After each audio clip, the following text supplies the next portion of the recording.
Hey everybody. Okay, so I am part of a YouTube hop today. This will be a monthly hop. I think it's the first Monday of every month. Anyway, it is with my friends Rebecca from Rebecca Lockhart Scraps and Adam, who is Scrappy Adam on YouTube. And the idea behind this is that we're going to try to use our random elements on a page. So we're calling it ScrapDom, and there's like voting and stuff too, which I'm not real sure about. So go check out Rebecca's video. There'll be links down below, and so you can go from there. Anyway, the idea is to use random elements that don't go with your photo on any size product that you want. Now, you guys know I'm not big on random. I'm big on hearts and stars and circles, but random's kind of like, So I'm going to give this a go, and I'm going to see how we work. I'm going to be working in my traveler's notebook. I am going to be using this photo of delicious blueberry muffins. I have pulled out 2 stamp sets. They are both Kelly Perky from The Paper Person. This one, because I want to use this weekend Food Warrior, Weekend Adventure, and I want to journal a little bit about the fact that I tend to bake on the weekends for my family. And then I also have this Hank Paper Person Shop alphabet stamp. I'm going to do Cove Blue and Stone Blue for my inks. Those are Catherine Pooler inks. And then, I don't know. I'm not sure where I'm going to go with this. I'm going to go through, I want to use my How to Kill a Kit with Style. I know that. And there is no food related anything in this kit. So it will definitely be there will definitely be randomness. So I'm going to go through it. I'm going to pick a couple things. I'm almost wanting to do a monochromatic blue page, and this is where I might go with this like tag here that's right on the top that has flowers. Flowers, by the way, totally random because it has nothing to do with food. And then I might just go ahead and pull from the die cuts and go from there. So that's kind of my plan. I am also thinking, like, because of the random aspect, right, that maybe I could use the keys, right? Keys are totally random, not food related. And then there's also like this tag, this blue tag here. So I'm going to try to stick, I think, with the blues, and that'll help me to be able to know what to pull for the random aspect. I don't know. Random's not my thing, but Rebecca and Adam are friends, and I want to be able to support this awesomeness and, you know, be nice to use some random stuff, right? So anyway, let's see how we go. Okay, guys, let's get started. So to begin my Traveler's Notebook spread today, I'm going to go through my kit. I'm going to go through the paper, the stickers, and I'm going to pop the stickers I think I want to use into my Get and Sticky With It notebook. I will leave a link to the Get and Sticky With It notebook in the comments below. I purchased them. You purchase them at, you only need one because it's completely reusable, but I get them at Rock Your Notebook, which is Bath Solar's shop, and they're like the coolest things ever. I so love them. So I will definitely link up her shop in the description box below. And then I'm just going to go through everything. So I end up getting a couple of random things on my page. Maybe it depends, I guess, on what you really think about as being random with regard to what I'm documenting. But we're going to get a pool float into this spread. So I'm going to go with challenge accepted. Also, spoiler alert, I end up not even using my stamps and ink. I'm not sure why. I guess because I just started going with all these die cuts and stickers and paper, and I never even thought of the ink and the stamps until I was pretty much done. So in that respect, that's good though, because this is my How to Kill a Kit with Style kit. My challenge is to use lots of random bits and pieces, so I am happy with that.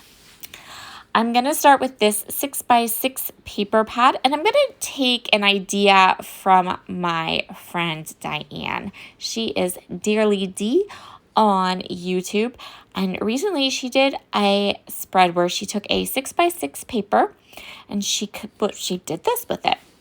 A little different. She did it a little differently.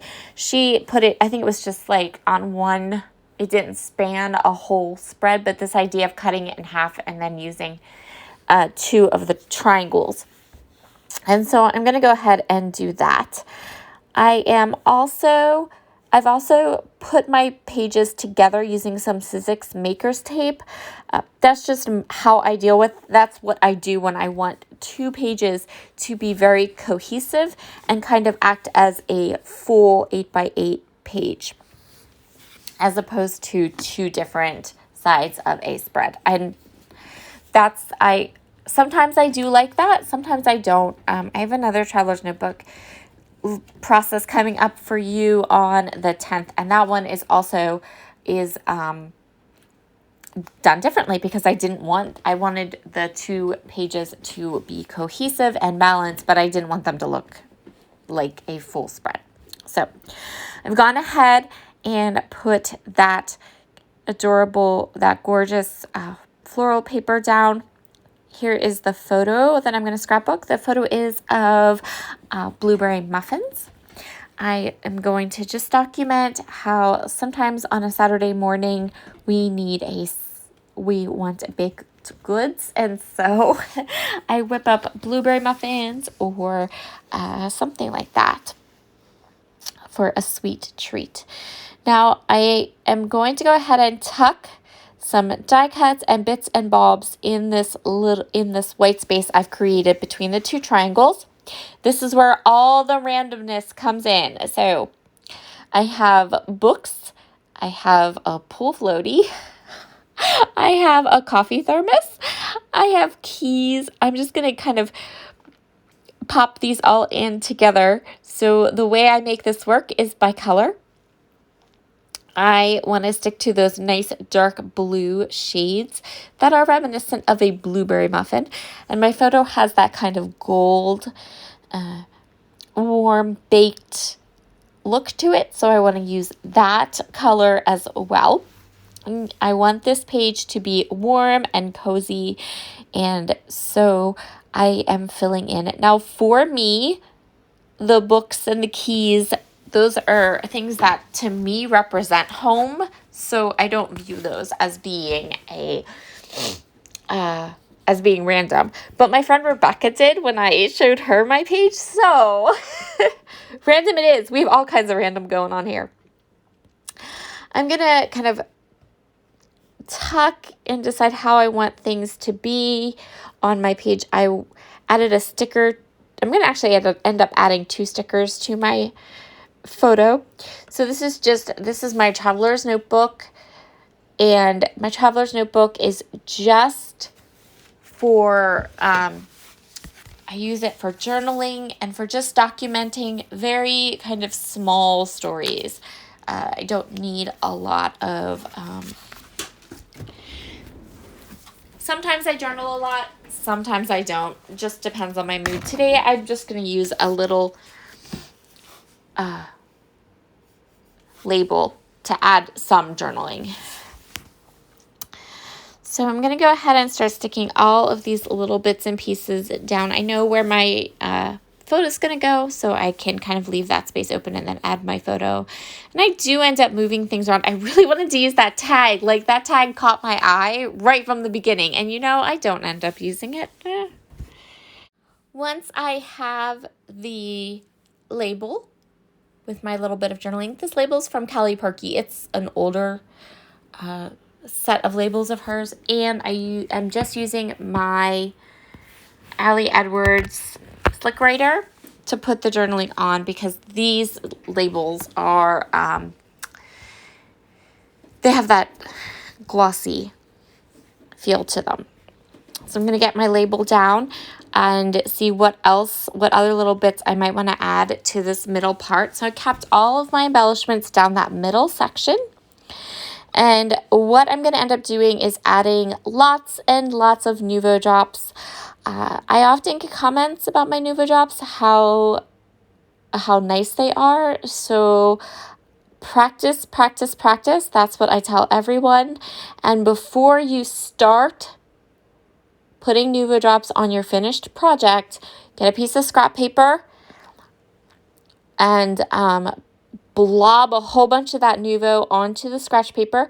The reason I say that is because that will get out all the air bubbles. Give it a good shake and then smush a little bit out on a piece of scratch paper, and then you will have nice flowing Nuvo drops. And if at any time you get little air bubbles or things are starting to not look, like it's starting to get bubbly, just keep that scratch paper handy. Once I have all of my Nuvo drops done, I am going to go ahead and add a date to the bottom of this spread, and then I'm going to set it aside, and don't put it in your book until everything is dry. Thank you so much for joining me today. Be sure to check into the description box below for all this ScrapDom information and the links to everyone participating. I know of quite a few of my scrappy friends are joining in on this fun hop every month. Have a wonderful day, and I will talk to you again soon. And don't forget, I got a pool floaty on my page of blueberry muffins. I'll pool floaty. All right, guys, see you later. Bye.